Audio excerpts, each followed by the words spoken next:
স্বামী বিদেশে, স্ত্রী দেশে, অথবা স্বামী দেশে, স্ত্রী বিদেশে। রাতে স্বামীকে ফোন করলেন, ফোন ধরলেন না। কিছুক্ষণ পর দেখলেন হোয়াটসঅ্যাপে তিনি অনলাইনে ছিলেন। মাথায় প্রথম প্রশ্নটা এলো, কার সঙ্গে কথা বলছিলেন? এরপর ফোন ধরলেন না, কিন্তু অনলাইনে ছিলেন কেন? এরপর আমার কাছ থেকে কি কিছু লুকাচ্ছেন? প্রশ্ন হলো, এটা কি সন্দেহ নাকি অনিরাপত্তা বা ইনসিকিউরিটি? যদি সত্যিই সন্দেহ হয়, তাহলে কি স্বামী বা স্ত্রীকে প্রতিটি মুহূর্তের হিসাব দিতে হবে? কে কোথায় গেলেন, কার সঙ্গে কথা বললেন, কখন অনলাইনে ছিলেন, সব কিছু জানার অধিকার কি জীবনসঙ্গীর আছে? নাকি ভালোবাসার সম্পর্কেও কিছু ব্যক্তিগত পরিসর থাকা দরকার? বিশেষ করে যখন স্বামী বা স্ত্রী বিদেশে থাকেন আর অন্যজন দেশে, তখন এই প্রশ্নগুলো আরও গুরুত্বপূর্ণ হয়ে ওঠে। কারণ এখানে শুধু দূরত্ব নেই, আছে টাকা পয়সার চাপ, একাকিত্ব, পরিবার থেকে দূরে থাকা, সময়ের পার্থক্য, সন্তান পালনের দায়িত্ব, সামাজিক জীবন, আর কখনো কখনো বিশ্বাস হারানোর ভয়। অনিরাপত্তা অনেক সময় নিজের ভেতরের ভয় থেকে আসে। ও কি এখনো আমাকে আগের মতো ভালোবাসে? বিদেশে গিয়ে ওর জীবনে কি অন্য কেউ এসেছে? আমি কি ওর কাছে আগের মতো গুরুত্বপূর্ণ? এখানে হয়তো কোনো প্রমাণ নেই, আছে শুধু ভয়। আর ভয় যখন উত্তর পায় না, তখন নিজের মতো করে গল্প বানিয়ে নেয়। একটা ফোন না ধরা হয়ে যায়, আমাকে এড়িয়ে যাচ্ছে, দেরিতে রিপ্লাই হয়ে যায়, নিশ্চয়ই অন্য কারোর সঙ্গে ব্যস্ত।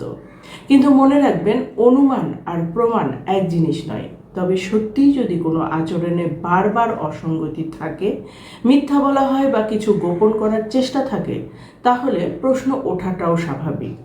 কিন্তু প্রশ্ন করার ধরনটা খুব গুরুত্বপূর্ণ। কার সঙ্গে কথা বলছিলে, কোথায় ছিলে, অনলাইনে ছিলে কেন? এভাবে জেরা করতে করতে অনেক সময় ভালোবাসার জায়গাটা নিয়ন্ত্রণের জায়গায় চলে যায়। ভালোবাসা আর নিয়ন্ত্রণ এক জিনিস নয়। এবার আসি আরেকটি বড় জায়গায়, টাকা পয়সা।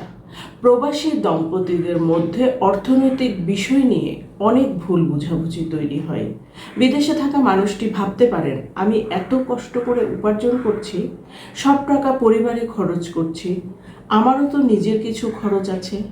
অন্যদিকে দেশে থাকা মানুষটি ভাবতে পারেন, সংসার, সন্তান, পরিবার সব কিছু তো আমি একা সামলাচ্ছি। দুজনের কথায় নিজের জায়গা থেকে যৌক্তিক। সমস্যা হয় যখন এগুলো নিয়ে আগে থেকে পরিষ্কার আলোচনা থাকে না। তাই মাসিক খরচ, সঞ্চয়, সন্তানদের খরচ, এসব নিয়ে দুজনের একটা পরিষ্কার বোঝাপড়া থাকা দরকার।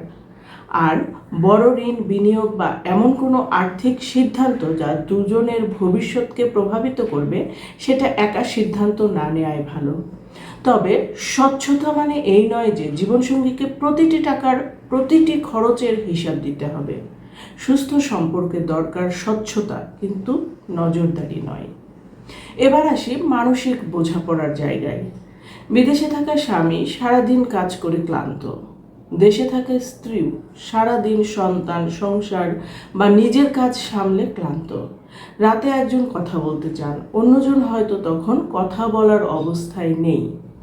এখান থেকেই শুরু হতে পারে, তুমি আর আমার সঙ্গে কথা বলতে চাও না, তুমি বদলে গেছো, তোমার কাছে আমি আর গুরুত্বপূর্ণ নই। অথচ হয়তো মানুষটি শুধুই ক্লান্ত। তাই দূরে থাকা দম্পতিদের একটা বিষয় আগে থেকেই ঠিক করা ভালো, কিভাবে যোগাযোগ করবেন। প্রতিদিন কথা বলার একটা সময় থাকতে পারে, কিন্তু কোনোদিন একজন ব্যস্ত বা মানসিকভাবে ক্লান্ত থাকলে সেটাকে সঙ্গে সঙ্গে ভালোবাসা কমে যাওয়ার প্রমাণ হিসেবে না নেওয়াই ভালো। একটা ছোট্ট আশ্বাস অনেক কিছু বদলে দিতে পারে। আজ খুব ক্লান্ত, কিন্তু তোমাকে এড়িয়ে যাচ্ছি না, কাল ভালোভাবে কথা বলবো। আরেকটি গুরুত্বপূর্ণ বিষয়, অন্য নারী বা পুরুষের সঙ্গে বন্ধুত্ব। বিদেশে একজন সহকর্মীর সঙ্গে বন্ধুত্ব হলো, কথা হয়, একসঙ্গে কাজ হয়, এটা কিন্তু কখনোই পরকীয়া নয়। কিন্তু সেই সম্পর্ক যদি লুকাতে হয়, মিথ্যা বলতে হয়, কিংবা এমন কোনো আবেগ তৈরি হয় যা জীবনসঙ্গীর কাছ থেকে গোপন রাখতে হচ্ছে, তাহলে বিষয়টি নিয়ে কথা বলা প্রয়োজন। এখানে একটা পার্থক্য মনে রাখুন, ব্যক্তিগত পরিসর আর গোপনীয়তা এক নয়। আপনার নিজের কিছু সময়, বন্ধু বা ব্যক্তিগত চিন্তা থাকতে পারে, কিন্তু এমন কিছু যা আপনার সম্পর্ক বা দুজনের ভবিষ্যৎকে প্রভাবিত করে সেটা গোপন করা আর ব্যক্তিগত পরিসরের মধ্যে পড়ে না।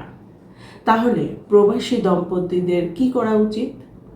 দুজনে বসে অন্তত 5টি বিষয় পরিষ্কার করুন: টাকা পয়সা, যোগাযোগ, ব্যক্তিগত পরিসর, অন্য মানুষের সঙ্গে সম্পর্কের সীমারেখা এবং ভবিষ্যৎ পরিকল্পনা। সবচেয়ে গুরুত্বপূর্ণ হলো, তুমি কেন এমন করছো? এই কথাটা দিয়ে শুরু না করে, তোমার এই আচরণে আমি কষ্ট পাচ্ছি বা অনিরাপত্তা বোধ করছি, এভাবে নিজের অনুভূতির কথা বলা। কারণ প্রথম বাক্যটা অভিযোগ তৈরি করে, দ্বিতীয়টা তৈরি করে কথা বলার সুযোগ। আর যদি বারবার মনে হয় ও আমাকে ছেড়ে অন্য কারো কাছে চলে যাচ্ছে, তাহলে জীবনসঙ্গীকে প্রশ্ন করার আগে নিজেকেও প্রশ্ন করুন, আমি কি কোনো বাস্তব তথ্যের কারণে ভয় পাচ্ছি, নাকি আমার নিজের অনিরাপত্তায় আমাকে ভয় দেখাচ্ছে? কারণ বিশ্বাস মানে জীবনসঙ্গীর প্রতিটি মুহূর্তের খবর জানা নয়। বিশ্বাস মানে সব কিছু না জেনেও সম্পর্কের নিরাপত্তাটা অনুভব করতে পারা। দূরে থেকেও সম্পর্ককে কাছে রাখুন, জেরা করে নয়, কথা বলে, নিয়ন্ত্রণ করে নয়, বোঝাপড়ার মাধ্যমে।